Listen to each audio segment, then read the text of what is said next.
All right, we're live. I'm here with Leo Polovets from Susa Ventures, and today we're going to be chatting about a couple of things, specifically related to the differences between venture capital and bootstrapping. Me and Leo exchanged a little bit on Twitter, and we thought, let's help some entrepreneurs, understand the differences.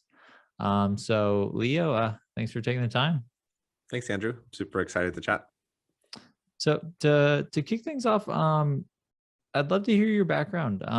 Susa Ventures, what do you guys invest in? Background story, any light details you'd like to share on that? Yeah, absolutely. Maybe I'll do a 30-second intro of myself as well. So I started out as an engineer for about 10 years. I worked at a few venture-backed companies. So I was fortunate to be pretty early at LinkedIn and at a company called Factual in LA, which are What both about. what does LinkedIn do? It's I'm just everyone it's like knows the LinkedIn. business version of Facebook. Everyone knows LinkedIn, man. I'm just kidding. So I was pretty lucky. I joined when it was about a dozen people. Joined the other startup, Factual, also roughly the same stage. And then in between did a stint at Google for a few years. And I liked startups a lot. I was actually thinking of starting one of my own, but felt like I didn't really know what things looked like when it was 2 or 4 people. And I wanted to learn more about that. And about 8, 9 years ago, one of my friends was teaming up with some angels. They were thinking of starting a seed fund. They wanted a tech person on the team. So they invited me to join, and I joined, and we kind of just invested as an angel group for about 6, 8 months. We really liked working together, and then we ended up starting Susa Ventures off of that about 8 years ago. So now, like I said, we've been around for about 8 years. We're investing out of a $125 million fund. We'll write like $1 to $2 million checks into seed stage companies. And we've been pretty lucky. We've gotten to invest in a lot of great companies at seed, like Robinhood and Flexport and Mux and many others. Nice. So let's dive into the good stuff. When does venture capital make sense? Because there's a lot of misconceptions in terms of, and it's also kind of polarizing too, like between the bootstrap community and like the venture back community. When would you say venture capital makes sense, and maybe when it doesn't make sense? Yeah. Well, maybe I'll start by saying, I think in terms of like venture versus bootstrapping, I don't think there's like a one size fits all best solution, or that like one is better and one is worse. I think they're just different paths to take. So on the venture side, I think the key things are, first of all, just at a high level, you should want to build a really big company, sort of like your ambition should be $1 billion company someday. And, hopefully you're building in a market that's big enough for a company of that size. If those things aren't true, probably venture is not the right path. If those things are true, venture can be really good if you're constrained by resources, right? So if you have a lot of money in the bank from your past jobs, and it's just like you and a friend coding something over nights and weekends, you probably are not constrained by capital. But maybe you have a project where you really need to hire 5 or 10 engineers for a year or 2 before you can launch, and that's something that most people can't afford, without outside funding. Or maybe there's something in like a VC's network or expertise, or like an investor's network or expertise that you really need, right? Maybe you need access to a certain type of customer that you don't have access to. So those are cases where venture can be good. I think it's less good if money is not the constraint and you're just doing it to kind of get like put a brand on your resume or something like that, and say like, oh, I was backed by this fund. Because venture basically puts you down a certain track, which is to try to shoot for that $1 billion business. And if that's not a road you're interested in, it's going to be a lot of friction and like frustration for both sides over time. Nice. And then in terms of why would you say $1 billion is the bar today for venture backed companies? Yeah, I think because, and let me put more context on that, because we talk a lot about changing the world and like helping customers and stuff like that. Why doesn't that come first instead of like, why is building a unicorn the goal if you take venture capital? So there's 2 parts to that. So first of all, I think investors do like companies that are making the world better. They like companies with good missions. I think you actually see this where if a company has a great mission, then they have a much easier time fundraising, recruiting, getting customers. So that's something that VCs really appreciate personally and financially. It's also a good trait to have. In terms of why $1 billion, it turns out that that's roughly the size of an exit you need to return most funds. And what's interesting is it's almost regardless of the fund size, right? So if it's a $10 million fund writing 50K checks, they might be buying like 0.25% of a company, and by the time dilution's over, $1 billion exit returns 10 million. But it's the same thing with a $100 million fund. They might be writing checks where they buy 10% of a company, but after dilution and everything, again, you kind of need that size of exit to be really meaningful to the fund. And because of the nature of venture capital and startups, most startups don't get to that scale. And so, for the like 1 or 2% that do, you really need them to be, like return the whole fund versus return 10 or 20% of the fund. So billion ends up being that magic number. And it's a little bit. So it's really in favor of the VC and not the entrepreneur. So to raise funds, you need to basically kind of say, hey, I'm going to build $1 billion company. Otherwise, it's not even worth your time, essentially. Because it doesn't align with because your job is to make a shitload of money. Like, everything aside, we can say founder friendly, but as a venture capitalist, you have, I assume, GPs and LPs that you have to return capital to.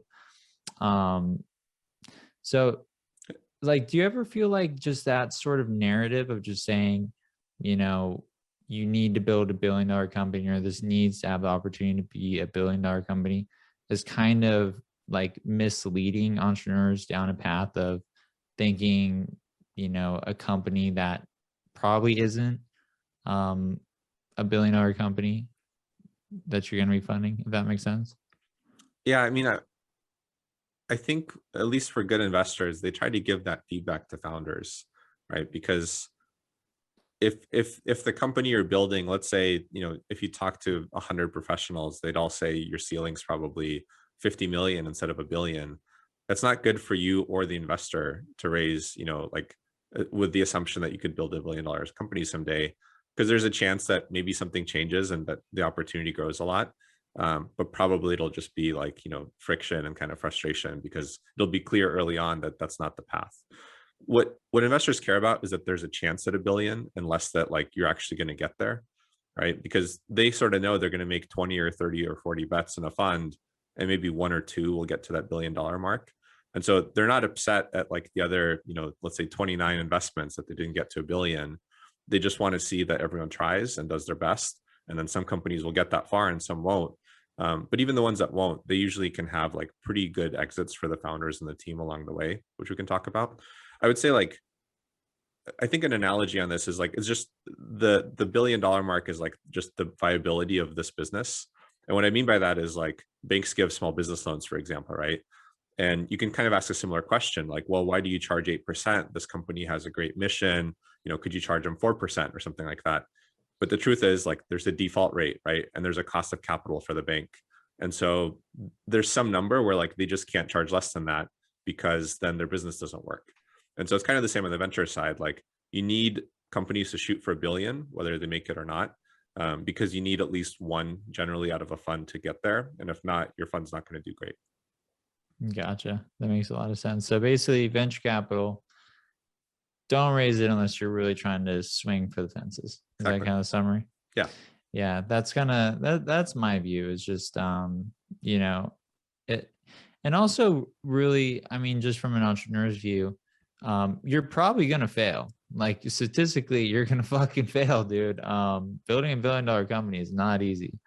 But if you like are passionate enough about your business and you feel the market opportunities there, and you're willing to swing for the fences, that's when I think venture capital makes sense. I have a question. This is, we were kind of talking about this before we started recording, but I think venture capital does not make sense for 99% of entrepreneurs. Would you agree with that, or disagree with that, or middle ground? Where are you on that? I honestly, I think that's probably ballpark right. Maybe it's 97%, maybe it's 99.5%, but I think it's something like that for sure. Yeah. And my context there is, I think a lot of entrepreneurs, have these amazing businesses that, you know, where, you know, they kind of do the song and dance of like, I'm going to build $1 billion business. But when a $50 million acquisition offer comes around, and that's going to be life changing for them, like it's going to pay for their family, it's going to take care of their kids, and the VC just needs to basically return their fund or whatever. I think that's huge misalignment. And I've been seeing that a lot amongst just conversations with entrepreneurs. So I would say, you know, or I guess let me throw this back to you. How important do you think it is to ask, you know, questions up front with investors? Like, what would you say if you were investing in a company and I asked you, hey, before we do this deal, would you be okay with me selling at 50 million? And you make a 2x, 3x return. So I have like kind of two thoughts on this. So first of all, I think if somebody asks that and it sounds like it's sort of the plan or something they'd be very happy with in terms of, you know, like if somebody offered them $50 million in a year, they're like, oh, this is terrific, I'm going to take it, and I hope the investors are okay. I think that for us would be like a hard attitude to invest behind. And again, it's not because it's a bad attitude. It's more like, I actually asked Jeremy Levine that straight up. I said, what if I never raise capital again? What if I, who also did the Series B in LinkedIn? What if I want to sell 50 million? He said yes to both. He basically said, listen, if you basically are able to provide any sort of return, I'm happy with that. All I ask from you is try your hardest. You can't guarantee success, and be honest with me. Would you kind of agree with that sort of line of thought, or you want to sort of, if I asked you those same questions, you tell me to fuck off?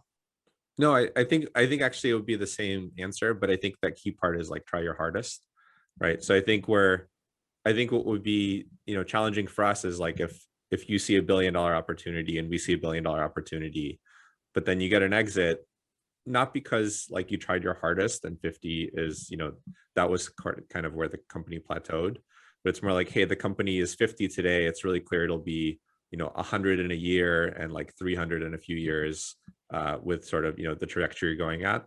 And then you're like, well, you know, 50 is enough for me, I'm going to exit. I think that's where like we'd probably be, you know, like we would support you because it's your company, but we'd be pretty bummed that, you know, you didn't try to take it further. That makes a lot of sense. Have you ever had a $50 million cash offer in front of you? I have not. I and again, like I think, you know, part of this comes from the motivation of the founders. And again, it's not a judgment, because like if I had a $50 million offer, there's, you know, I'd be super tempted. But I think part of it is like sometimes, you know, if you're looking for a good financial exit that's like in the first couple of years, ventures probably isn't the best path.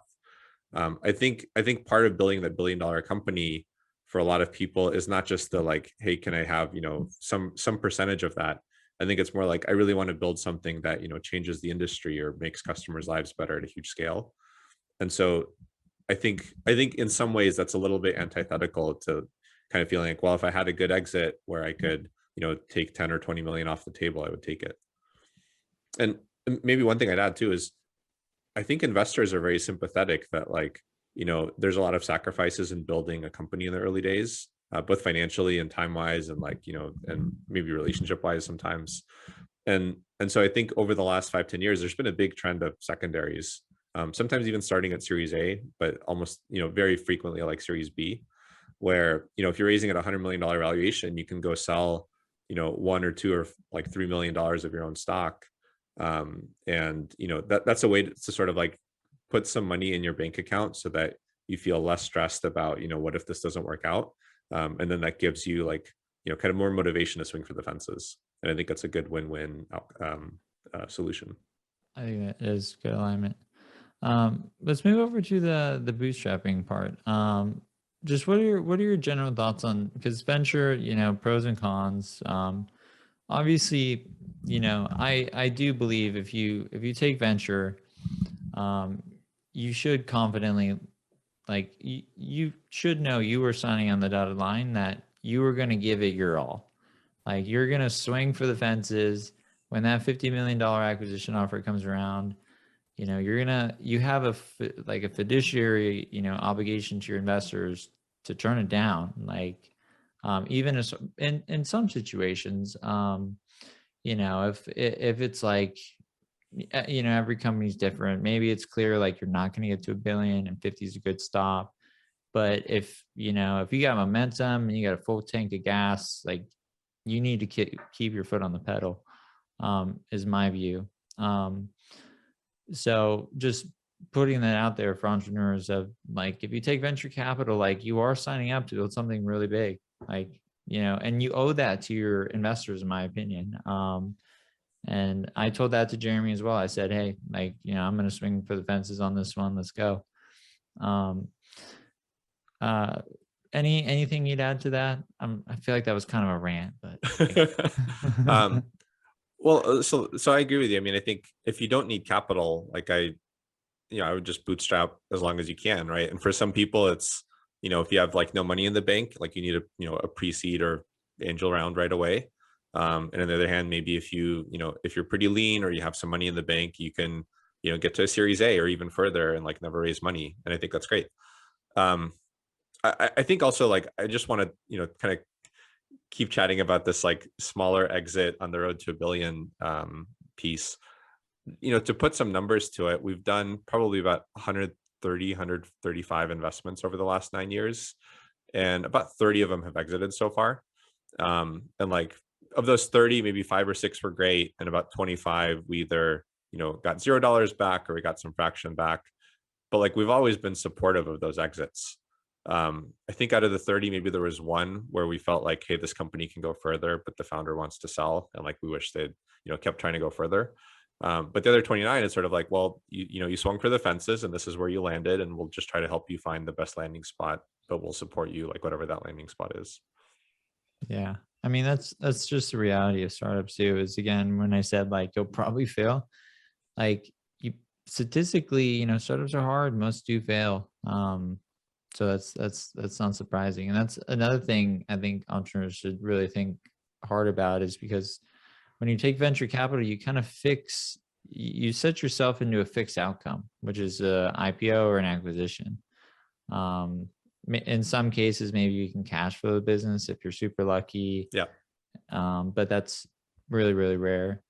But yeah, I agree. Like, you're signing up for, something like let's change a market here. Let's completely rewrite the rules of an industry. But and for what it's worth, like, the companies that don't succeed on the venture route, it's not 100% clear that they would have had a much better path than the bootstrap route, right? So most of those companies we worked with that exited, where we got like no money back or very little money back, they usually had like no revenue or very little revenue, right? So it's if they couldn't do that with capital, like, maybe there's a chance that with no capital they would have been a little bit more creative or something. But it's more like they tried to go after business and it turned out the business wasn't there, or like the approach wasn't quite right. And so in those cases, I think probably whether you bootstrap or take VC, like, the outcome is not going to be great regardless, because you kind of took a bet that you were right, but it turns out that you were wrong on the market or the customers or something like that. yeah, and huge respect for entrepreneurs that swing for it. Yeah, 100%. Because a lot of times, I don't know if you agree with this, but I've always thought the number one reason for startup. What would you say the number one reason for startup success is? For startup success, I think in the early days it's product market fit, because it's very elusive and hard to find like true product market fit. And then as you scale, I think it's more like kind of operational excellence, right? Because it's easy to plateau, like, if you don't hire well or if you don't manage the company well as it grows to kind of layers and layers of like teams and managers and things like that. Nice. My answer would be market timing, where you just kind of like, you almost get lucky. Like, you basically enter a market where something has shifted. Like, I think YouTube is a good example of that. Airbnb is a good example of that. Uber is a good example of that. Google is a good example of that. Facebook is a good example of that. LinkedIn is a good example of that. where basically, there's a slew of companies that have tried to do a similar thing before that. But like YouTube, as an example, it wasn't until, Adobe Flash came out that really was allowed videos to be, compressed down to a size where you can actually view them on a website without like loading an hour. Uber, obviously, the release of the iPhone, Airbnb at a time, right after the recession when people were dying for any sort of extra cash. So those sort of like, making bets on, this is why I always kind of like question, the thought around TAM, because usually, the biggest businesses always start out in a low TAM market, and then the market timing grows that market size over time. But that we could do a whole nother podcast, and I'm probably wrong on it. That's just like my personal thoughts. Honestly, I mean, I would say like I think most of the companies you mentioned, I agree with. A few I'm less sure about market timing, like maybe Google or Facebook. Um, those seem to me like Google is more of an algorithm advantage because like they created Yeah, PageRank, yeah, I'd and agree then with you there. Facebook, I feel like it was more like they had this really great distribution hack with like colleges, and it really took off. Um, I would agree with you on that too. And then MySpace, and then a good backstory on Friendster I read about. They had huge technical debt, like huge technical debt, and so the site became so slow. Facebook just kind of ran laps around them, and then I remember that because I remember signing up for Friendster in the early days, and a lot of times like the pages wouldn't load kind of in that first year or two, and then yeah, like Facebook did a good job with that. yeah, and I think I can't remember who acquired my News Corp, but I think they kind of just yeah. Anyways, okay, moving on to But I do maybe really quickly, I'll say I do agree with you. I think timing's really huge. Where if you don't have it, you can still build a great business a lot of the times. But when you do have it, it's just like riding a wave. Like a lot of things just become so much simpler. yeah. Like that's what happened with I was telling you with business apps. It was just a right place, right time. I got completely lucky. The iPhone just came out. Everyone was trying to build like an app for their business. We were so early that we almost built like a BlackBerry version, which I'm glad we didn't. But it would, and I was 21. Like I had no experience. Like so it wasn't like operational genius or execution. It was just kind of right place, right time, and a lot of hard work. But I do feel that was a market timed business, but maybe we'll do a follow on podcast for Yeah, that. I mean, it sounds really amazing. And yeah, like I said, I think timing, you're right. Like it can have a huge impact. So let's move on to bootstrapping. Let me hear just like your thoughts on the benefits of it, and then possibly the downsides as well. Well, I think benefits are, you own the whole company. So, whatever happens to it, like if it has a great outcome, it's all yours. I think you also have a lot more latitude in how to run it, right? So you unless you want to, you probably don't have a board, or you don't have anyone that you have to like maybe convince of like big things you want to do. Um, and I think also because of that, like you have more latitude, not just in how to run it, but like what direction you want to go in. Like you could try to build $1 billion company, you could try to build $1 million company, or a cash flow business, or whatever you want. And I think the cons are, I think when you don't have like capital in the bank other than maybe your own capital, um, that can lead to a lot of personal pressure. And for a lot of people, a benefit is you get a lot of creativity out of that. But also, I think it's a lot of personal pressure. Sorry, what were you going to say? I wholly agree with you on the con that you just mentioned. Is when you bootstrap it, you're kind of putting like you could go bankrupt. Like you could unfortunately I've seen those scenarios as well, just through the amount of entrepreneurs I talk to, where they try to bootstrap something, they put their life savings in the MVP, and then it's gone, because again, like statistically, I don't know if there's a good data set on success rates of venture versus bootstrap, because it's kind of like a shadow market. But startups are hard. We can probably both agree on that. For sure. And I think that's kind of, and then another con of bootstrapping sometimes is I think, when you catch lightning in a bottle, like you should press on the gas and just raise a little bit of money, like just to hire like that extra, engineer or something like that, to really maximize, your outcome, because building a successful startup is so hard, so hard, so hard. Like every entrepreneur who exits, the first thing they typically do is start another company, and then they realize how hard it is to build what they built. Yeah. So just go ahead. I was gonna say, to your point about personal bankruptcy, people don't often think about like bootstrapping venture funds, but I actually had this experience with Susa in the early days. So I had, LinkedIn had just gone public, so I had some stock from that. So I had a little bit of a safety net. But basically, we were angel investing for the first year. We didn't have a fund, so there were like no salaries, but there was cash outlay for the angel investments. And my fiance at the time, was now my wife, like we had talked about it, where if we didn't raise a fund in the first year, like I should go try to work at like Google or Facebook or Twitter, because like I couldn't afford to do that for a very long time. And so having a fund where I actually had a salary, like that was definitely like a key point for us in terms of being able to invest for the last 8 years. Nice. And I think one like really like good way to kind of view bootstrapping, because I think a lot of bootstrappers value freedom, ownership, not having anyone tell them what to do, which I fully respect, and I've been through that journey. My angel investors, like I told you, Christian Friedland, he was like a basically we didn't have a board. We just were, we were good. He already knew he was going to see returns, so there was very little pressure.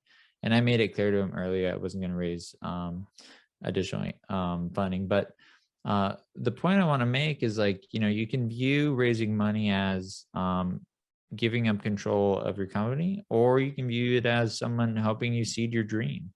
Like, it's that perspective of, it doesn't have to be this, VCs are evil and they like want you to like push your company to the moon to an unrealistic like outcome. Like, there's a lot of like amazing people like you who like understand like, you have the dynamics that you need to work within. And you're really just helping entrepreneurs like seed their dreams. Like without the capital that you deploy into their companies, they can't get to where they want to go. So I thought that that's a perspective I always share with entrepreneurs. Would you kind of agree with that or add anything on to that? Yeah. I feel like I just told you a poem, but That was very poetic, and I definitely agree with it. All right. So what else we got? I also so I think we covered some good stuff here. Benefits, downsides of venture, benefits, downsides of bootstrapping, when it makes sense, when it doesn't. Tell me a little bit about you though, Leo. Like you got like a badass background, man. Like I don't mean your virtual background, I meant like your career. What do you like to do for fun? Tell me a little about who you are. Well, hopefully it doesn't sound sad, but I like venture capital, and I like investing a lot. Like for me, it's really fun. And for me, the really fun part is just working with founders that are really ambitious and working on really cool, often very meaningful ideas. And Which sorry, I'm like I interrupt way too much, man. Sorry, go ahead. Oh, I was gonna say, so I mentioned earlier that I wanted to start a company, and I was thinking about that, and then this Susa opportunity came up, and I thought that would be a great way to learn about how to build a business in the early days, and not just when it's more like Series A or B stage where I had been. And so my plan was I was going to do Susa for a few years, and then I'd go spin out and start a startup. And the two things I learned in that first few years is one, I really enjoyed venture capital, and really enjoyed working with like great founders. And then two is I definitely started getting more and more like imposter syndrome. So when I met like the really awesome founders, I kind of felt like I think I'd be a decent founder, but I don't know if I'd be that good. And so part of what I love about the job is like working with all of these people that are just like really amazing people, in terms of both personally and professionally. You know, it's probably funny is entrepreneurs that you meet with probably feel the same way. Imposter syndrome is like rampant amongst the Yeah. startup community. Yeah. Um, Well, and I saw this tweet a few days ago. It was like, I sold $1 billion company, but my friends sold $5 billion companies, and they're looking up to like, Zuckerberg, and he might be looking up to like Steve Jobs or something. And I think there is that element of like, no matter how well or not well you've done so far, there's often, there's somebody that's done better, and it's hard not to look at that and be like, could I do that? Or like, are they just better than me? oh, I have a firm like never compare myself to anyone because it's just there's always That's very someone richer healthy. than you. There's always a company growing faster. There always will be. And then when you are the fastest growing company, there's gonna be someone who like, just there's always someone with more, but appreciating what you have is what I recommend. But Absolutely. another nice poem for you, Leo. I'm Uh, definitely grateful for the chance to do what I do. It's something I really enjoy. that's awesome. I also have a saying where people are like, Andrew, what's your hobbies? I'm like, I don't have any. I actually just like startups. Yep. I always say some people play tennis on the weekends. I play startup. Like it's just what I Yep. love to do. Um, so this is Yeah. this I is this has invest been in a lot of startups fun, and hang Leo. out with my wife, Just and that's it. yeah, that's literally we should. Are you where are you located, by the way? I'm in Portland. You're too far up. I was gonna invite you down to the Bay, but you're too far away. I do come down. Well, before COVID, I was flying down for about a day a week. I paused it during COVID, but I'm sure I'll unpause it whenever things are a little bit smoother. I'll stalk you on Twitter, and if you ever mention you're in the Bay, I'll hit you up. Sounds great. But final questions. I always like to ask favorite entrepreneur and favorite book. And there's a couple rules. You can't say Elon Musk because everyone says Elon Musk. Books off limits. So any favorite entrepreneur and then favorite book. Well, so I will caveat with saying favorite entrepreneur is hard, right? Because it's sort of like the favorite child question. Um, so I will pick one of my favorites, but I'm not saying they're my favorite. I've been working with this founder, Rasti Turek, from a company called Pex for probably like 4 or 5 years now.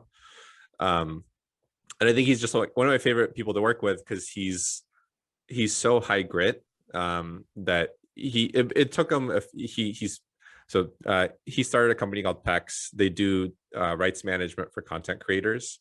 So they basically help you find like copies, like illegal copies of your videos or content online. Mm. And some of your listeners might know, but like VCs usually hate the media industry. They like pure software companies. They don't like companies that work with industries like media that are pretty draconian. And so it took him like I think like 3 years to raise a seed round, and he was just running on fumes the whole time, but financially. But he managed to get a lot done, and then finally raise a seed round. And it's been hard for his company to raise a lot of funding rounds up to recently. But like he's always persevered. He's never given up. And then recently there have been some regulatory shifts and some business shifts that make his business like super attractive. And so now investors are, like pursuing Market him for the first time. market And I've just been really market excited to watch him. timing, Sorry, what? market timing, man. Yeah. If Yeah, you stay in it long enough, something might shift. for sure. And part of it honestly is like he had this vision like 7 years ago.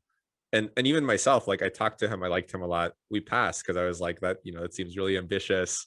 It seems like very hard to do on the kind of money you want to raise. And he ended up doing it with like even less money than he was trying to raise. That's So I was just awesome. always like impressed by his like grit and tenacity. And I think now that company is like really exciting to a lot of investors, whereas it wasn't before. That's awesome. That's Um, that's that's an incredible story to go 3 years like eating glass and like not that. Lots of respect for that. my, All right, my favorite anecdote about him too is so he was in the Bay Area with his team for a while, and then at some point they moved to LA because so much of the media industry is in LA. And I think something like 10 of his 11 employees moved with him, which I thought was just like so awesome, right? Because it's I kind of joked about it with my partners at the time because I was in Redwood City, like 30 miles south of SF, and I could barely get them to visit me in Redwood City like once or twice a year. And he got like 10 out of 11 people to go move 500 miles with him, which I thought was like a great testament to like what he had built. that probably means he's a great person. Yeah, I Like, think so. hey, I'll follow you to LA. Yeah. I grew up in Southern California and hate LA. So like, you know, if I worked with him and he got me to move to LA, he sounds like one hell of an individual. All right, last question. Favorite book. um, so this one's a little off the beaten path. One book I really liked, maybe 10-ish years ago when I first read it, was called A Guide to the Good Life. I think it was by William Irvine, if I remember remembering the author right. It was basically like a modern, like light introduction to Stoicism. And so a lot of the book was about, kind of to your point about not comparing yourself with others. It was sort of like, kind of making you conscious of like what's within your control, what's out of your control. Like, don't worry about the stuff that's out of your control. So I thought it was just like a really healthy perspective that I kind of reread it every few years and try to remind myself of it, especially, because there's so many like ups and downs and startups and venture and life in general. And so I found that philosophy to be really, really useful for myself, even though I'm not perfect at practicing it. Yeah, I love that. I actually I truly do this. I write down two lists.